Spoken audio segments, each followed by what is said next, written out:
Listeners আসসালামু আলাইকুম। আপনারা যারা যেখান থেকে এই মুহূর্তে এই ঘটনাটি শুনছেন আপনাদের সকলকে স্বাগত। তো আপনারা চাইলে আপনাদের সাথে ঘটে যাওয়া কিংবা আপনাদের পাড়া প্রতিবেশী মহল্লায় কারোর সাথে ঘটে যাওয়া ঘটনা আমাদের কাছে খুব সহজেই পাঠাতে পারেন। আমাদের কাছে ঘটনা পাঠানোর সবচাইতে সহজ মাধ্যম হচ্ছে ইমো অথবা হোয়াটসঅ্যাপের মাধ্যমে আপনারা আমাদের কাছে ঘটনা পাঠাতে পারেন, অথবা চাইলে ইমেল করতে পারেন। আমাদের ইমেল এবং আমাদের ইমো অথবা হোয়াটসঅ্যাপ নাম্বার ভিডিওর মধ্যে এবং ভিডিও ডেসক্রিপশনে দেওয়া রয়েছে। চাইলে সরাসরি আপনারা রেকর্ড করে অথবা লিখে ঘটনাটা আমাদের কাছে পাঠিয়ে দিতে পারেন। তো বেশি কথা বাড়াবো না, চলুন সরাসরি ঘটনায় চলে যাই।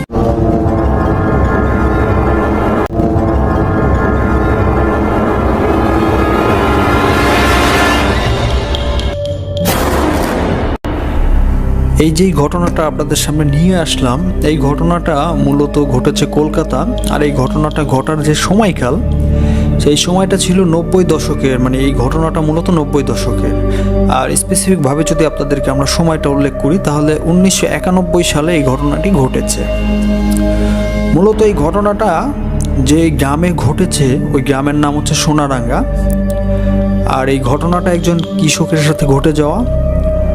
তো আপনারা যদি আসলে এই সোনারাঙ্গা যারা কলকাতার রয়েছেন, তো তারা যদি সোনারাঙ্গা সম্পর্কে জানেন বা এই ঘটনাটা হয়তো অনেকে জানেন, কারণ কলকাতার অধিকাংশ মানুষই দেখা যাচ্ছে কি অনেক মানুষ এই এখন যার ঘটনা আপনাদেরকে বলবো তার কাছ থেকে দেখে গেছে হয়তো বা পানি পড়া অথবা তাবিজ কিংবা তেল পড়া বিভিন্ন কিছু তার কাছ থেকে এনে ব্যবহার করেছে।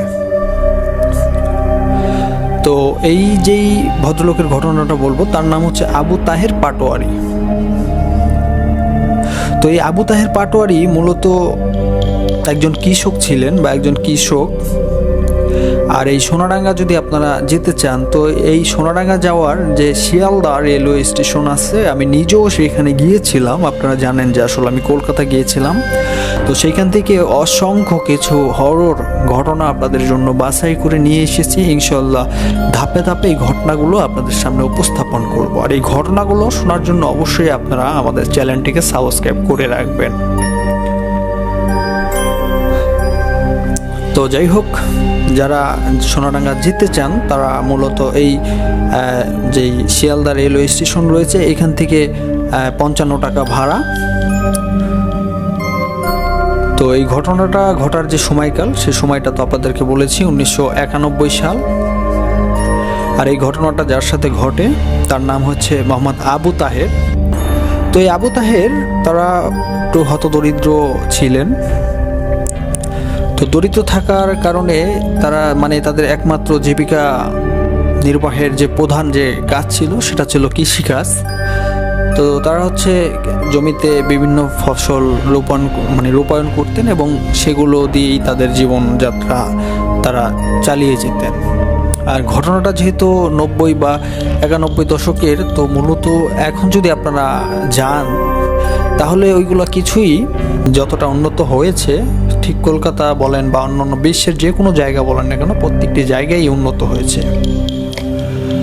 তো ঘটনার সময়টা ছিল বর্ষাকাল। তো এই যে আবু তাহের ছিলেন, তো তিনি মূলত তার বয়স ছিল তখন 19 বছর, টকটকা একজন যুবক। তো তার বাবা যে কৃষিকাজ করতেন, তো তিনিও তার বাবার সাথে কৃষিকাজ করতেন।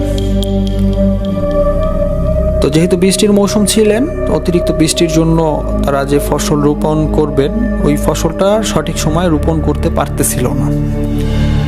আর তখন হচ্ছে গিয়ে আপনারা জানেন যে আসলে বৃষ্টির সময় যে কাইত্তানি, মানে কাতি মাসে একটা কাইত্তানি নামে, ওই বৃষ্টিটা মূলত 6 থেকে 7 দিন একটানা ডুবো করে দেখা যাচ্ছে যে 1 ঘন্টা থেমে আছে আবার শুরু হয়ে গিয়েছে, মানে নামেও না আবার থামেও না। এরকম একটি সমস্যা হয়তো আমরা সকলেই জানি যে এরকম একটি সমস্যা বৃষ্টির সিজনে।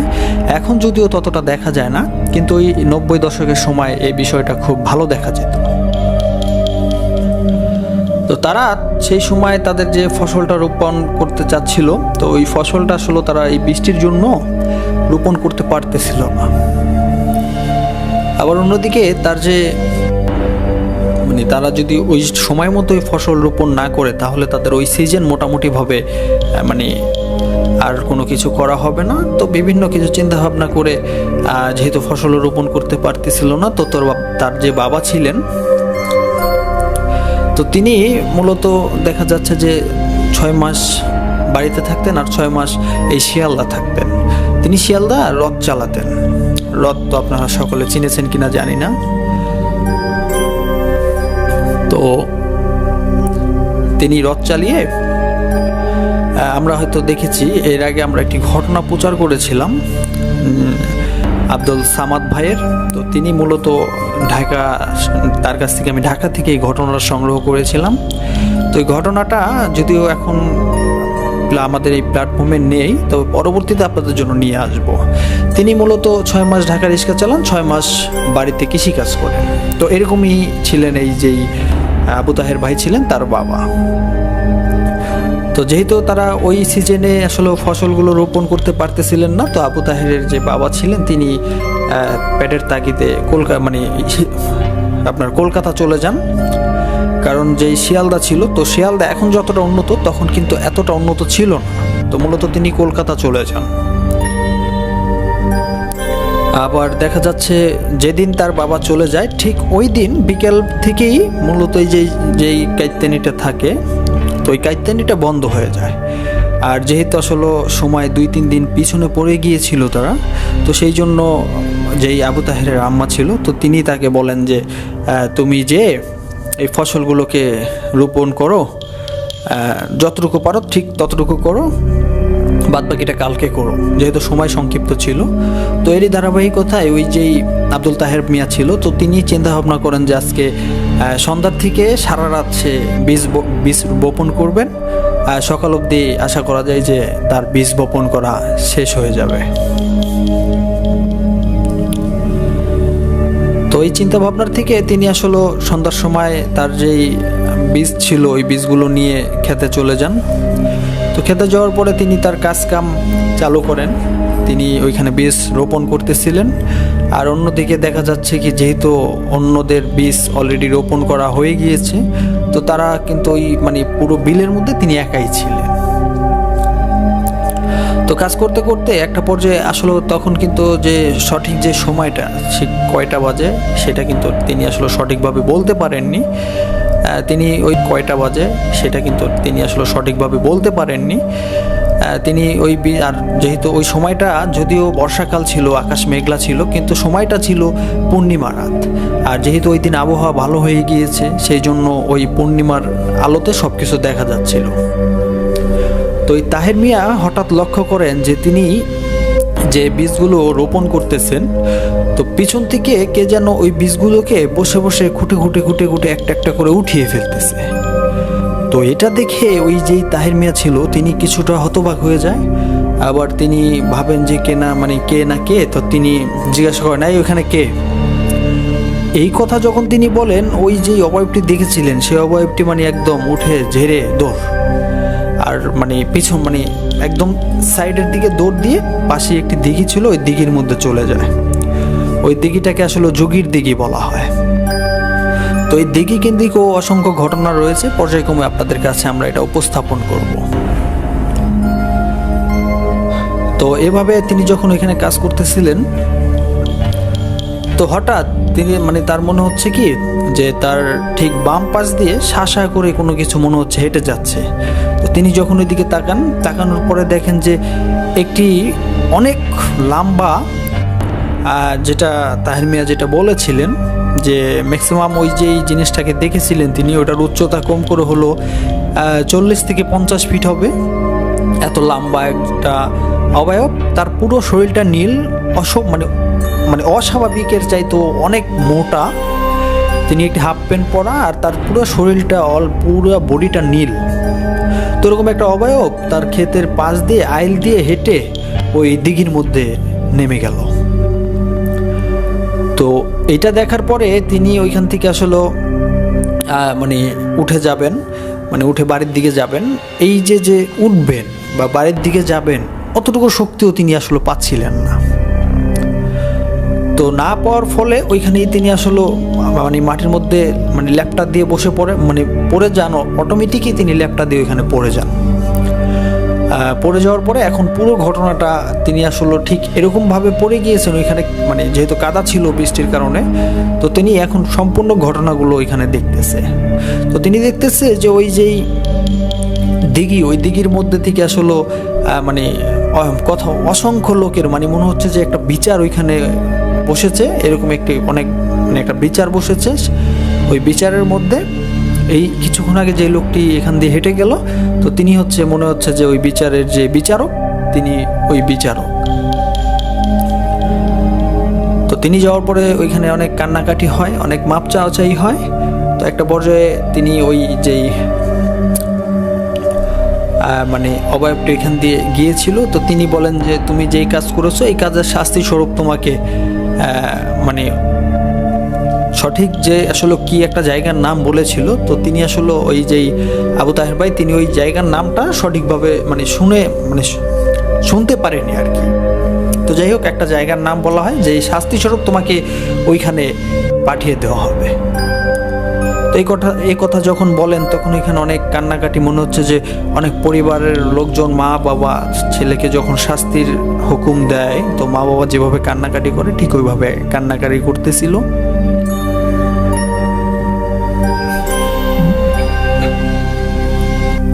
তো কান্নাকাটির একটা পর্যায়ে ওই আবু তাহের ভাই তিনি লক্ষ্য করেন যে তাদের যেই বিলটা ছিল ওইটাকে আসলে কালির বিল বলা হয়। তো কালির বিল বলার কারণ হচ্ছে ওই বিলের চারোপাশে, একদম চারোপাশে কালীর মন্দির রয়েছে। ওইখানে সনাতন ধর্মের লোকজন ছিল, যদিও অসংখ্য সনাতন ধর্মের লোকজন ছিল, মুসলিম এবং সনাতন ধর্মের লোকজন তারা আসলে মিলে ঝিলিয়ে ওইখানে থাকতো বা থাকেন। আর ওই যে কালীর বিল, এই কালীর বিলে মুসলিমরাও যেমন চাষবাস করে, হিন্দুরাও ঠিক তেমন ওইখানে চাষবাস করে।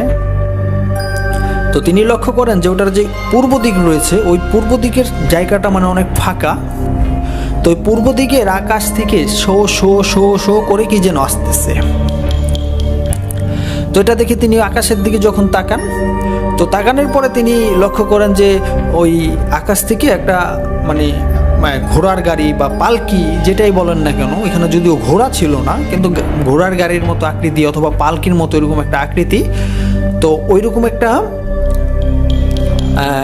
গাড়ি নিয়ে ওরকম একটা অবয়ব অটোমেটিক ওইখান থেকে ভেসে ভেসে ভেসে ভেসে এই দিঘির দিকে আসতেছেন, বা দিঘির দিকে এখন বর্তমানে যেভাবে প্লেন বা হেলিকপ্টার ল্যান্ড করে ঠিক ওরকমভাবে দিঘির সামনে নামলো। তো নামার পরে তিনি দেখলেন যে ওই যেই মানে পালকিটা ছিল বা ঘোড়ার গাড়িটা ছিল, তো ওই ঘোড়ার গাড়িতে একটা মানে 4টা মেয়ে রয়েছে, তারা খুবই অপরূপ, অসাধারণ, মানে তাদের রূপের বর্ণনা যদি মানে তাদের রূপের বর্ণনা দিতে গিয়ে এই যে আবু তাহের ভাই, তো তিনি যেই পরিস্থিতির মধ্যে পড়েছিলেন সেটা আপনারা ঘটনার একটা পর্যায়ে বুঝতে পারবেন। মানে এতটাই সুন্দর তাহের ভাই যেটা বলেছেন যে আসলে তারা যখন আসলে দাঁত বের করে একটা হাসি দিয়েছিল, তো তাদের দাঁতগুলো একদম চিকচিক চিকচিক করতেছিল। এগুলো যে আসলে কি মানে মানুষ তো না, মানে পরিও হবে না। তাহের ভাই যেটা বলেছেন যে পরীর চাইতে যদি উন্নত কিছু থাকে, ঠিক সেই রকম কিছু হয়তো বা।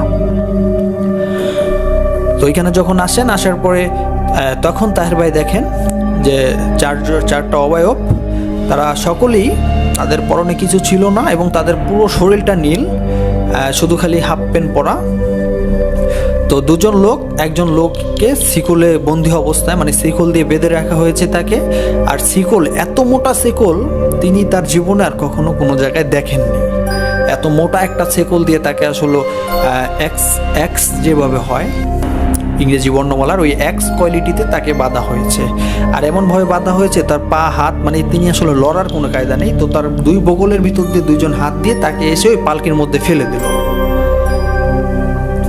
তো ফেলে দেওয়ার পরে ওই পালকিতে যেই সুন্দরী মেয়ে ছিল, তো তাদের মধ্যে একজন এই তাহের ভাইকে বলেন। আর তাহের ভাই ব্যক্তিগতভাবে তিনি তার জীবন দশায় যাকে বলে 1 ওয়াক্ত নামাজও কখনো কায়জা করেননি, তিনি তার বুদ্ধি জ্ঞান হওয়ার পর থেকে। এবং তিনি খুব সৎ একজন মানুষ ছিলেন, খুবই ভালো একজন, খুবই ধার্মিক একজন মানুষ ছিলেন এই আবু তাহের ভাই। তো তাদের মধ্যে ওই 4টি মেয়ের মধ্যে একটি মেয়ে ওই তাহের ভাইয়ের কাছে আসেন এবং তাহের ভাইকে বলেন যে তুমি কি আমাদের দেশে যাবে? তো তাহের ভাই আসলে এই যে দৃশ্যগুলো ঘটনাগুলো তিনি কিন্তু আসলে দেখতেছেন, কিছু বলার মতো আসলে তার মানে কিছু যে বলবে এরকম কোনো পরিস্থিতি তার মধ্যে ছিল না। তো যখন বলেছিল তুমি কি আমাদের দেশে যাবে, তো তাহের ভাই কি জন্য যেন বলেছিল যে হ্যাঁ যাব। তো এই কথা বলার পরে মেয়েটা একটা হাসি দিয়ে ওইখান থেকে চলে যায়। তো চলে যাওয়ার পরে অটোমেটিক ওই মেয়েটা যখন ওই পালকিতে উঠে, পালকিটা আবার যেভাবে এসেছিল ঠিক সেভাবে মানে শূন্যতে ভেসে, আকাশে ভেসে ভেসে একটা পর্যায়ে ওই পালকিটা মানে গায়েব হয়ে যায়। আর অন্যদিকে এই যখন ওই পালকিটা এখান থেকে চলে যায়, তো তাহের ভাই লক্ষ্য করেন ওই যে অবয়বটি হেঁটে হেঁটে তার আইল দিয়ে ওই দিঘির মধ্যে এসেছিল, ঠিক ওই দিঘির ওইখান থেকে ওই অবয়বটি আবারও উঠে হেঁটে হেঁটে ওই তার আইল দিয়ে হাঁটতে হাঁটতে হাঁটতে হাঁটতে উত্তর দিকে আসলে বাতাসের সাথে মিলিয়ে গেল।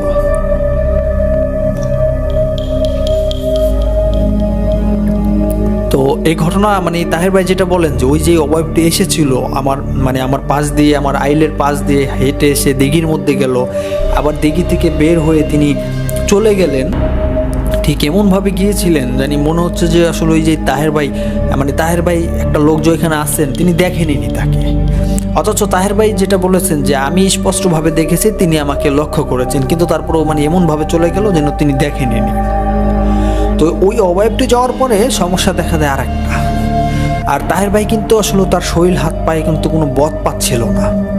আপনারা দেখবেন অধিকাংশ সময় মানুষ যখন হঠাৎ কোনো কিছু ভয় পেয়ে ঘুম থেকে উঠে তারা কিন্তু আসলে শরীর হাত পায়ে তেমন একটা শক্তি পায় না, বা অতিরিক্ত ভয় পেয়ে গেলে মানুষ চিৎকার করলেও কিন্তু তখন তার গলা দিয়ে সাউন্ড বের হয় না। তো তাহের ভাই ওরকম একটি পরিস্থিতির মধ্যে পড়ে গিয়েছিলেন। তো যাওয়ার পরে ওই অবয়বটি যখন ওইখান থেকে চলে যায়, তাহের ভাই লক্ষ্য করেন যে মানে ক্যাত ম্যাত করে ওই দিঘির মধ্য থেকে মনে হচ্ছে কোনো একটি প্রাণী এই তাহের ভাইয়ের দিকে আসতেছেন। যদিও পূর্ণিমা রাত ছিল, মানে দেখা যাচ্ছিল সব কিছু, কিন্তু আসলে ওই প্রাণীটার যে মুখমণ্ডল সেটা কিন্তু তিনি দেখতে পারতেছিলেন না।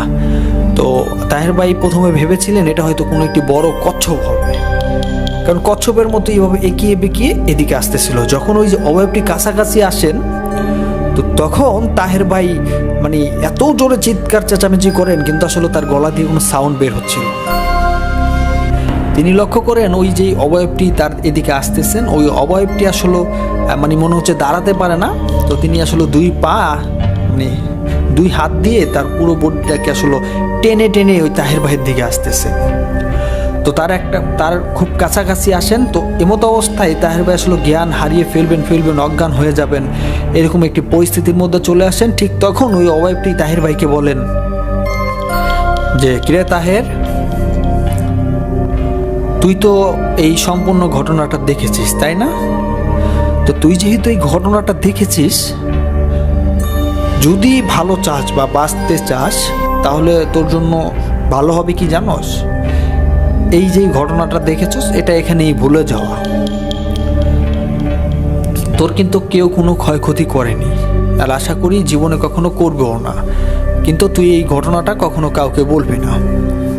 তো এই কথা বলে ওই অবয়বটি ঠিক যেভাবে তার দুই হাতের উপরে ভর দিয়ে মানে যাকে বলে লেতরে ওই জায়গাটা এসেছিলেন, লেতর মেরে ঠিক ওইভাবে লেতর মেরে ওই দিঘির মধ্যে ওই অবয়বটি নেমে যায়। তো দিঘির মধ্যে নেমে যাওয়ার পরে ওইখান থেকে একটি মহিলার কণ্ঠস্বর ভেসে আসে, কান্নাকাটি করে। তো আরেকজন পুরুষের কণ্ঠস্বর ভেসে আসে, তিনি তাকে সান্ত্বনা দিচ্ছেন আর কি। তো এই ঘটনাটা দেখার পরে ঠিক মানে কত খুন হয়েছিল সেটা তাহের ভাইয়ের জানা নেই। একটা পর্যায়ে যে চারোদিকে মানে ওই চারোপাশে তখন কিন্তু মাইকের তেমন একটা ব্যবস্থা ছিল না। ঠিক তাহের ভাইদের জমির কয়েকটা জমি পরেই একটি মসজিদ ছিল। তো ওই মসজিদ থেকে একজন লোকের আজান ভেসে আসে, খালি গলায় তিনি আসলে আজান দিচ্ছিলেন। তো ওই আজানের পরে ওই যে তাহের ভাই আছেন, তিনি মোটামুটিভাবে এখন দেখতে পারতেছেন যে তার হাত পায়ে তিনি আসলে বথ পাচ্ছেন, দাঁড়াতে পারতেছেন, কিন্তু তার গলা দিয়ে কোনো আওয়াজ বের হচ্ছিল না। তো যখন দেখতে পারলেন যে এই তাহের ভাই দাঁড়াতে পারতেছেন, তো তখন তিনি আসলে ঝেড়ে দৌড় মারেন। তো দৌড় দেন, ঠিক তিনি কোন দিক দিয়ে দৌড় দেন সেটা আসলে তিনি সঠিকভাবে রাস্তাটা না দেখিয়ে দৌড় দেওয়ার ফলে ওইখানে সদ্য মাটি দেওয়া একটি কবর ছিল। তো ওই কবরের উপর দিয়ে তিনি দৌড় দেওয়ার অবস্থায় ওই কবরটা আসলে ভেঙে তিনি ওই কবরের মধ্যে পড়ে যান। তো কবরের মধ্যে পড়ে যাওয়ার পরে তাহের ভাই সেন্সলেস হয়ে যায়। তো সকালবেলা যখন আসলে তার জ্ঞান ফিরে, তো তিনি দেখেন যে আসলে তিনি ওই যে কবর, সেই কবরের মধ্যেই তার মাজা অবধি ডেবে আছে। আর তার যে পাগুলো মনে হচ্ছে কোনো একটি অবয়ব তার দুটি পা টেনে তাকে নিচের দিকে নিয়ে যাওয়ার চেষ্টা করতেছে। আর তার ওই যেই কিন্তু তাকে যে কোনো একটি কারণে নিচের দিকে নিতে পারতেছে না। এই ঘটনাটা দেখার পরে তিনি আবারও সেন্সলেস হয়ে যায়। তো সেন্সলেস যখন তার আসলে জ্ঞান ফিরে, তখন তিনি দেখেন যে তাদের যে স্থানীয় একজন ফকির আছে, ফকির রাজ্জাক সাপ তাকে বলা হয়, তিনি আসলে গ্রাম্য পর্যায়ের একজন কবিরাজ। তো এই রাজ্জাক সাপ তার সামনে তিনি আসলে তার ঘরে বিছানায় শোয়া, এবং এই রাজ্জাক সাপ তার বিভিন্ন রিচুয়াল বা তন্ত্রমন্ত্রের মাধ্যমে তাকে ঝাড়ফুঁক করতেছে। তো তারপরে যখন তার জ্ঞান ফিরে, তখন তাকে জিজ্ঞাসা করা হয় যে তোর কি হয়েছে, তুই কবরের মধ্যে কেমনে ভেঙে পড়লি। তো তখন তিনি একবার চিন্তা করেন যে কাল রাতে যে ঘটনাটা তার সাথে ঘটেছে, এই ঘটনাটা সম্পূর্ণ তিনি খুলে বলবেন। তো আবার চিন্তা করেন যে তাকে তো নিষেধ করা হয়েছে, তিনি যদি এই ঘটনাটা খুলে বলেন তাহলে যদি তার আবার কোনো ক্ষতি হয় বা তার যদি কোনো ক্ষতি করে। তো এরকম চিন্তা ভাবনা থেকে তিনি বলেন যে আমার কিছু হয়নি। তো রাতের বেলা আমি ওইখান দিয়ে হেঁটে আসতেছিলাম, খেতে কাজ করে, জমিনে কাজ করে, তো হঠাৎ এই কবরের মধ্যে আমি পড়ে যাই। তো তখন ওই যে রাজ্জাক সাহেব বলেন, তো তিনি বলেন কই তোকে তো কোনো কবরের মধ্যে পাওয়া হয় নাই, তোকে তো নাকি তোদের বাড়ির পিছনের পুকুরের মধ্যে ওইখানে এসে নাকি তুই চিৎকার দিয়ে সেন্সলেস হয়ে পড়ে গেছোস, তোকে তো ওইখানে পুকুর পাড়ে পাওয়া গিয়েছে। তখন এই যে আবু তাহের, তো তিনি আর একটু বেশি ভয় পেয়ে যান যে তিনি তো স্পষ্ট কবরের মধ্যে কবর ভেঙে পড়ে গিয়েছেন। তো তখন ওই যে রাজ্জাক সাহেব ছিল ফকির, তো তিনি আসলে তার যে পরিবার রয়েছে, তো তাদেরকে বলেন যে ওকে একা একা কোথাও যেতে দিও না, আপাতত ভয় পেয়েছে, হয়তোবা কিছু দেখেছে, সেগুলো দেখে ওই ভয় পেয়েছে, এরকম কিছু হবে। আর বিষয়টা ঠিক তেমনই ছিল লিসেনার্স, কারণ আপনারা যদি দেখেন একটা লোক হঠাৎ দৌড়ে এসে পড়ে গেছে, সে কাঁপতে কাঁপতে এখানে সেন্সলেস হয়ে গেছে, তাহলে তো বোঝা যায় এখান থেকে যে সে কোনো কিছু দেখে ভয় পেয়েছে। তো এরকম চিন্তা ভাবনার থেকে ওই কবিরাজ তাকে কিছু তাবিজ দিয়ে যায় এবং কিছু পানি পড়া দিয়ে যায়। তো তিনি ওই পানি পড়া খান এবং ওই তাবিজ পড়েন। তো পড়ার একটা পর্যায়ে যখন জোহরের আজান পড়ে যায়, তো তখন তার মনে আসলে কৌতূহল জাগে যে আসলে আমি যে ওই কবরে ভেঙে পড়ে গিয়েছি, ওই কবরটা কি অবস্থা।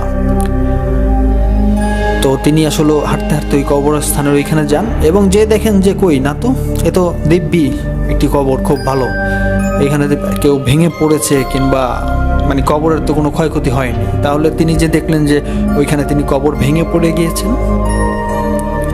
তো এটা দেখার পরে তিনি লক্ষ্য করেন যে আসলে ওই দূরে একটি মোটা গাছ দেখা যাচ্ছে, ওই গাছের ওইখান থেকে একটি চোখ তার দিকে উকি মেরে চেয়ে আছে।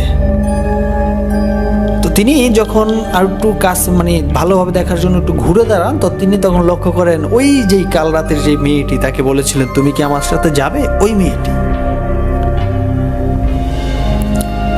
তো এটা দেখার পরে তিনি এত পরিমাণে ভয় পেয়ে যায়, একটা পর্যায়ে তিনি আসলে ভেবেছিলেন যে এটা হয়তো তিনি আসলে স্বপ্ন দেখেছেন, অজ্ঞান হয়ে গিয়েছিলেন বা ঘুমিয়ে গিয়েছিলেন খেতে কাজ করতে করতে।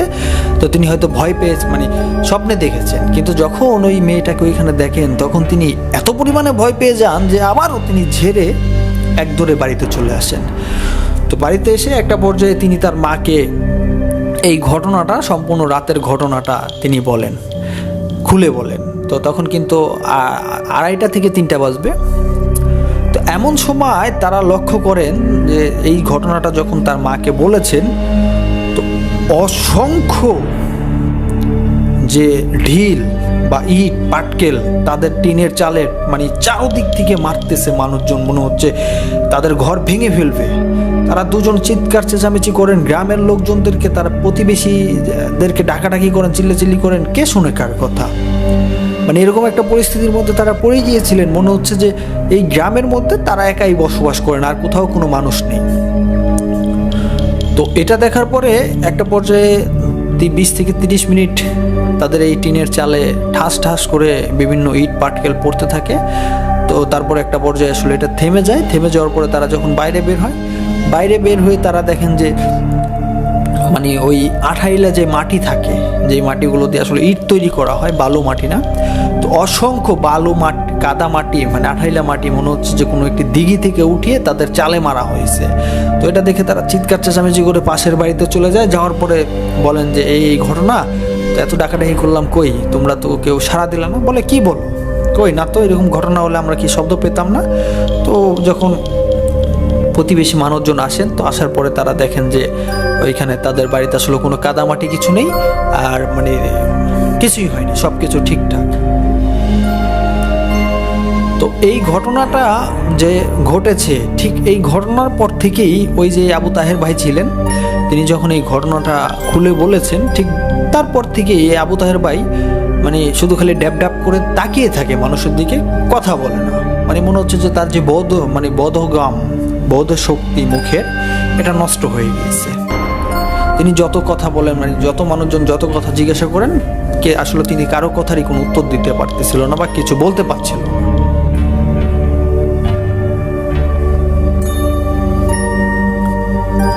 তো তখন এই বিষয়টা পুরো গ্রামে জানাজানি হয়ে যায় যে তাহের কথা বলতে পারে না, তাহেরের সমস্যা হয়েছে। তো জানাজানি হওয়ার পর একটা পর্যায়ে এই যে তাহেরের আম্মু রয়েছে, তার যে মা ছিল, আর অন্যদিকে তার যে পিতা, তিনি কিন্তু আসলে কলকাতা গিয়েছিলেন রথ চালানোর জন্য। তিনি কিন্তু এই ঘটনার কোনো কিছুই জানেন না। তো না জানার ফলে ওই দিন সন্ধ্যা হয়ে যায়। তো সন্ধ্যা হয়ে যাওয়ার পরে মানে এলাকার যে সকল লোকজন ছিলেন তারা সকলেই সকলের বাড়িতে চলে যান। তো বাড়িতে চলে যাওয়ার পরে ওই সন্ধ্যার সময় যখন আবু তাহের ভাইকে ঘরের মধ্যে রেখে তার মা অজু করেন নামাজ পড়ার জন্য সন্ধ্যার সময়, মাগরিবের সময়। তো অজু করতে যায় পুকুরের ঘাটলায়। তো অজু করতে যেয়ে তিনি লক্ষ্য করেন যে একটি মেয়ে, মানে এতটা সুন্দর, এতটা অপরূপ একটি মেয়ে, একটি মোটা গাছের মানে অপোজিট থেকে উঙ্গি মারতেছে এই তাহেরের বাড়ির দিকে। তো তিনি তখন ওই যেই তাহেরের আম্মু ছিল, তো তিনি তখন তাকে বলেন যে এই কে ওইখানে। এই কথা বলার পরে ওই অবয়বটি মানে আস্তে আস্তে তার পুরো বডিটা হাজির করেন আর কি, গাছের আপডাল থেকে তিনি এই দিকে আসছেন। আসার পরে এই আবু তাহেরের মা তিনি বলেন, তিনি পরবর্তীতে বলেছেন যে এত সুন্দর একটা মেয়ে তিনি তার জন্মের পর থেকে এই পর্যন্ত জীবনে কখনো কোনো দিনও দেখেননি। তো তিনি যেটা বলেছেন, তার যে ত্বকের যে সৌন্দর্য ছিল, ওই সৌন্দর্যতে মনে হচ্ছে চারপাশটা আলোকিত হয়ে গিয়েছিল। তো ওই মেয়েটা তখন বলেন যে আপনার ছেলের ওই দিন রাত্রের এই কথাগুলো বলা উচিত হয়নি, ঠিক হয়নি, এর ফলে তাকে অনেক শাস্তি পেতে হবে। তো এই কথা বলার পরে ওই অবয়বটা এখান থেকে চলে যায়, মানে অন্ধকারের মধ্যে মিলিয়ে যায়। যেহেতু মেঘলা মেঘলা ছিল, তো আসলে অন্ধকার নেমে এসেছিল, অন্ধকারের মধ্যে মিলিয়ে যায়। তো মিলিয়ে যাওয়ার একটা পর্যায়ে ওই দিন সারা রাত তিনি আসলে ঘুমাননি, এই তাহেরের পাশে বসে বসে কোরআন তেলাওয়াত করেছেন। তো রাতে অসংখ্যবার অনেক কিছু তিনি দেখেছেন, অনুভব করেছেন যে তাদের ঘরের চারপাশ দিয়ে মনে হচ্ছে অসংখ্য অবয়ব ঘোরাফেরা করতেছিল, আর তারা খুবই ক্ষিপ্ত ছিল। তো এইভাবে যখন আসলে সারা রাত বিভিন্ন সমস্যা দেখা দিয়েছিল, তো সকালবেলা তাদের ঠিক ওই পাশের গ্রামের একজন গোসাই ছিলেন, হিন্দু গোসাই, তার নাম ছিল দুলালী। তো ওই গোসাই খুব নাম ডাক রয়েছে এইসব ভূত পেত সম্পর্কে। আসলে এই দুলালী গোসাইকে আপনারা যারা শিয়ালদা থেকে শুনছেন এই মুহূর্তে অনেকেই এই দুলালী গোসাইকে চিনেন। তো তিনি এখনও আছেন। আর এই ঘটনাটা কিন্তু আমি এই দুলালী গোসাইয়ের সাথে, এই ঘটনাটা শোনার পরে আমি দুলালী গোসাইয়ের সাথে দেখা করেছি এবং তার সাথে কথাও বলেছি। আর এই দুলালী গোসাই তিনিও এই মুহূর্তে আমাদের এই ঘটনাটি হয়তো বা শুনছেন। তো এই দুলালী গোসাই সাহেব, তো তার অনেক নাম ডাক থাকা সত্ত্বে তো তার যেই এই আবু তাহেরের আম্মু রয়েছে, তো তিনি তাকে খোঁজ পাঠান এবং তিনি ব্যক্তিগতভাবে খুবই ভালো মনের একজন মানুষ ছিলেন, তার ভিতরে কোনো অহংকার ছিল না। তো তিনি শোনা মাত্র সাথে সাথে এই আবু তাহেরের বাড়িতে চলে আসেন এবং চলে এসে তাকে বিভিন্ন রিচুয়াল করেন। তো রিচুয়াল করার একটা পর্যায়ে অন্যদিকে যে ফকির রাজ্জাক, তো তিনিও ওইখানে আসেন। এই মানে কথাগুলো যখন মানুষের মুখে মুখে শুনেন, তো তারা দুজনে এসে মোটামুটিভাবে তারা দুজন ওইখানে যখন এই বিষয়টা নিয়ে কথা বলতেছিলেন, তো কথা বলার একটা পর্যায়ে তারা দুজন চিন্তা ভাবনা করেন যে মানে এই মোটামুটিভাবে শিওর হয়ে যান যে এই যে আবু তাহের, তো এই আবু তাহেরের উপর আসলে একটি বদনজর পড়েছে। তো এই বদনজর কাটানোর জন্য আসলে এর মধ্যে যে জিনিসটা ভর করেছে তাকে হাজির করতে হবে এবং তার সাথে কথা বলতে হবে, তিনি আসলে কি চান। তো তখন আসলে তাকে ওইখানে হাজির করা হয়। ওই দুলালের মানে আবু তাহের ভাইয়ের শরীরে ওই জিনিসটাকে হাজির করানো হয়। তো হাজির করানোর পরে ওই জিনিসটা নাকা নাকা কণ্ঠে বলে ওঠেন, মানে তারা দুজন মিলে একসাথে জিজ্ঞাসা করেন যে তুমি এত খুব গরিব এবং অসহায় একটি মানুষ, এর শরীরে কেন ভর করেছো, তুমি আসলে কি চাও। তখন তিনি ওই অবয়বটি বলেন যে আসলে আমি তো কিছু চাই না, আমরা শত শত বছর ধরে ওই দিঘির মধ্যে রয়েছি, আজ পর্যন্ত কেউ কখনো কোনো দিন আমাদের সম্পর্কে কোনো কিছু জানলো না বা আমরা কখনো কোনো মানুষের ক্ষতিও করিনি। তো ওই দিন আমাদের একটি জরুরি বিচারশালা ছিল। তো হঠাৎ আমাদের যে লিডার ছিল, তো তিনি যখন আসতেছিলেন এখান দিয়ে, ও দেখে ফেলে। তো যার জন্য ওর পুরো দেহটা এখানে স্থির হয়ে যায় আসলে মানে। আর ওকে আমরা অনেকভাবে বলি যে এই ঘটনাটা যেন কোনোভাবে ও না বলে, কিন্তু ও এসে ওর মাকে বলে দেয়।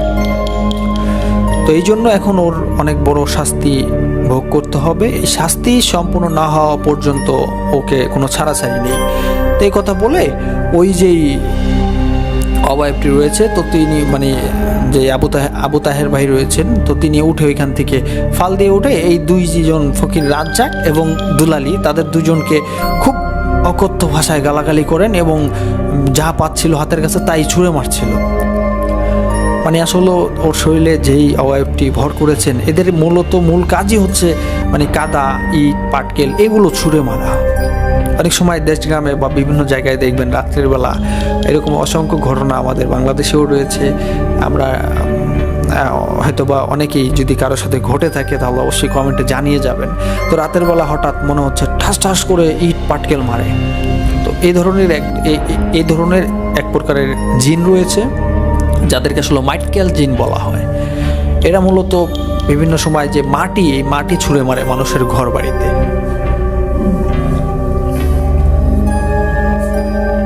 তো ছোড়াছুরির একটা পর্যায়ে তারা দুজনই ওইখান থেকে মোটামুটি বের হয়ে যায়, কারণ কোনোভাবেই টিকতে পারতেছিল না। তো তারা যখন ওইখান থেকে বের হয়ে যায়, তারা লক্ষ্য করেন যে এই দরজা তারা যে দরজা দিয়ে বের হচ্ছে, এই দরজার এখানে একটি মেয়ে দেখে তারা দুজনই হতবাক। একটি মেয়ে ওইখানে দাঁড়িয়ে দাঁড়িয়ে দেখতেছিল এই ঘটনাগুলো। আর মেয়েটা এতটাই সুন্দর, মানে এতটাই সুন্দর, এই যে দুলালী গোসাই সাহেব ছিলেন, তো তিনি বলেছেন যে আসলে আল্লাহর সৃষ্টি যে এতটা সুন্দর হতে পারে এটা আসলে তাকে না দেখলে কখনো বোঝা যাবে না। মানে তার শরীর মানে টল টল করতেছিল, এত সুন্দর মানে বলে বোঝাতে, মানে এটা বর্ণনা করে শেষ করা যাবে না। তো এটা দেখে ওই রাজ্জাক এবং দুলালী তাদের দুজনের মনে আসলে একটি কুমতলব পোষণ মানে বাসা বাঁধে এবং তারা চিন্তা ভাবনা করেন, মানে তারা মোটামুটিভাবে এটাকে বোঝা যায় যে আসলে এই যে আবু তাহেরের ক্ষতি তো তারা চাইলে যে কোনো মুহূর্তেই করতে পারতো, কিন্তু এই মেয়েটার জন্য হয়তোবা তারা করতে পারতেছেন না। তো তারা চিন্তা ভাবনা করেন এই মেয়েটাকে যদি কোনোভাবে বন্ধ করা যায় তাহলে একে দিয়ে অনেক ধরনের অসাধ্য কাজকেও সাধ্য করা যাবে। তারা দুজনেই যেহেতু একটু তান্ত্রিক টাইপের ছিলেন, তাদের যে শক্তি ছিল এই শক্তিটা অনেক অংশে বেড়ে যাবে। তো এরকম চিন্তা ভাবনার থেকে তারা ওই দিন ওইখান থেকে চলে যান। ঠিক তার পরের দিন সন্ধ্যার সময় তাদের যে সকল আসবাবপত্র ছিল তো এগুলো নিয়ে ওইখান থেকে তারা চলে আসেন, ওই আবু তাহেরদের বাড়িতে এসে পড়েন। এবং ওই বাড়িতে এসে তারা তাদের যে রিচুয়াল ছিল ওই রিচুয়াল করে রাখে চারোদিকে। তো চারোদিকে রিচুয়াল করার পরে একটা পর্যায়ে যখন প্রায় রাত্রি 10টা বা 11টার মতো বাজে, তো তখন তার ওই আবু তাহেরের শরীরে আবারও ওই অবয়বটিকে ভর করেন। তো ভর করার পরে ওই যে মেয়েটা তিনি আবারও সেমভাবে ওই দরজার এখানে এসে এই ঘটনাগুলো দেখতেছিল। তো দেখার পরে যখন একটা পর্যায়ে এই দুই তান্ত্রিক মিলে যখন আসলে ওইখানে যাচ্ছিল, তো এখন মেয়েটা সরতে পারতেছে না, মানে মনে হচ্ছে তিনি একটা আঠার মধ্যে আটকে গিয়েছেন। আর এটা কিন্তু সম্পূর্ণ তাদের দুজনেরই একটি পরিকল্পনা ছিল। তো এই পরিকল্পনায় তিনি আসলে ফাঁদে পা দিয়ে ফেলেছেন। তো এটা দেখে তারা দুজন মিলে তাদের একটি বাক্সের মধ্যে এই মেয়েটাকে বন্ধ করে ফেলে। তো যখন কিনা এই মেয়েটাকে বন্ধ করে ফেলেন, তো ওই দিন পুরো গ্রামের মধ্যে, মানে পুরো গ্রাম, ওই যেই সোনাডাঙ্গা গ্রাম রয়েছে ওই গ্রামের একটা মানুষ ওই দিন রাত্রে ঘুমাতে পারেনি। কারণ কুকুর এত পরিমাণে কেঁদেছে। আপনারা জানেন যে কুকুর কিন্তু বিপদ দেখলে কাঁদে। কুকুর কিন্তু হাজার হাজার মাইল দূরের বিপদ তারা কিন্তু আঁচ করতে পারে, দেখতে পারে, বুঝতে পারে। এরকম একটি ঘটনা, মানে অসংখ্য ঘটনা কলকাতা থেকে আপনাদের জন্য নিয়ে এসেছি। এগুলো সব আপনাদের জন্য উপহার দিব এবং আপনাদের জন্য উপস্থাপন করব। শুধু এই ছোট ভাইয়ের চ্যানেলটা আপনারা একটু সাবস্ক্রাইব করে পাশে থাকবেন। তো যাই হোক, যখন কিনা ওই যেই তারা ওই জিনিসটাকে, অবয়বটাকে, ওই মেয়েটাকে তাদের যে বাক্স রয়েছে ওই বাক্সের মধ্যে ভরে ওইখান থেকে চলে যায় ওই রাতে। তো ওই দিন রাতে কুকুর এত পরিমাণে কান্না করে কেউ কিন্তু ঘুমাতে পারতেছিল না। তো তারপরের দিন থেকে ওই গ্রামটা যেন কেমন, মানে অসহায় অসহায় মনে হচ্ছিল ওই গ্রামটাকে। গ্রামের যে আবহাওয়া ছিল এগুলো সব পরিবর্তন হয়ে গিয়েছিল। এই আবহাওয়াগুলো, গ্রামের হাওয়া বাতাসগুলো ভারী হয়ে গিয়েছিল। তো ওই দিন থেকে ওই গ্রামে একটা বিরাট সমস্যা দেখা দেয়।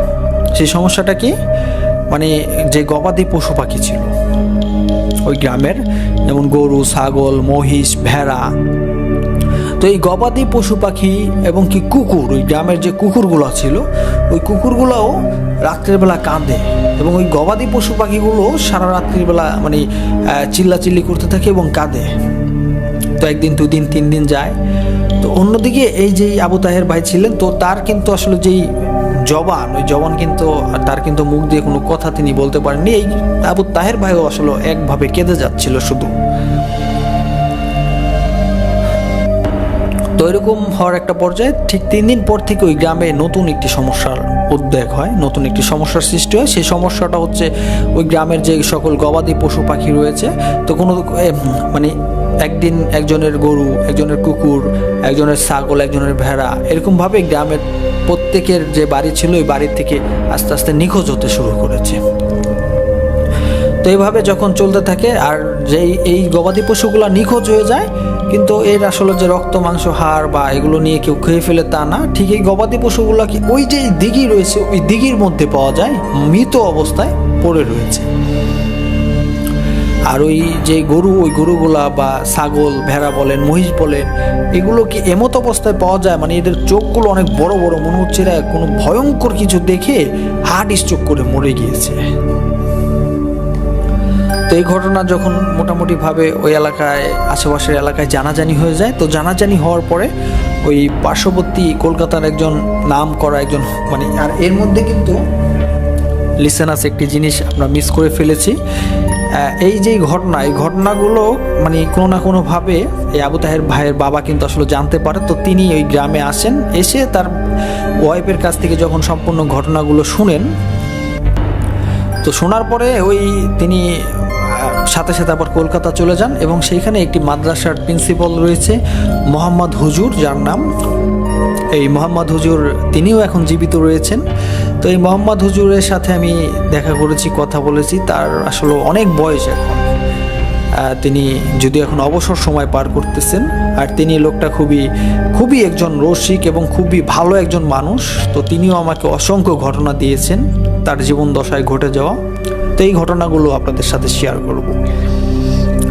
তো এই মোহাম্মদ হুজুরের সাথে এসে আবু তাহের ভাইয়ের বাবা কথা বলেন। তো কথা বলার পরে এই মোহাম্মদ হুজুর তখন তার ইয়াং বয়স ছিল, তো তিনি তখন ওই গ্রামে সোনাডাঙ্গা গ্রামে যান। তো গ্রামে পাড়া দিয়েই তিনি আসলে বুঝতে পারেন যে এই গ্রামে কোনো একটা সমস্যা রয়েছে। তো তিনি তার যে পবিত্র কোরআনের যে কালাম রয়েছে এই কালাম পড়ে এবং বিভিন্নভাবে তিনি আসলে সম্পূর্ণ ঘটনাটা মানে কিছুটা অনুধাবন করতে পেরে তিনি ওই যেই আবু তাহের ভাই রয়েছে তো তার শরীরে ওই জিনিসটাকে ওই মানে ভর করান এবং সম্পূর্ণ ঘটনাটা তার মুখে শুনেন। তো শোনার একটা পর্যায়ে ওই যে গ্রামের যে মাতবার রয়েছিল তো তাকে বিস্তারিত বলেন যে ওরা একটা পরীকে বন্দি করেছে, তো এই পরীটাকে যদি না ছাড়েন এখন তো আপনাদের গবাদি পশু পাখি নিখোঁজ হচ্ছে, কিছুদিন পরে দেখা যাবে যে আপনাদের ছোট ছোট শিশু সন্তান বা বড় বড় মানুষ বা আপনারাও গায়েব হয়ে যাচ্ছেন। তো এটা শোনার পরে ওই যেই দোলালি আর ওই যে ফকির রাজ্জাক, তো এদের দুজনের উপরে প্রেশার ক্রিয়েট করা হয়। প্রেশার ক্রিয়েট করে ওই যেই অবয়বটি ছিল যাকে আসলে বন্দি করেছিল তাকে ওই ছেড়ে দেওয়া হয়।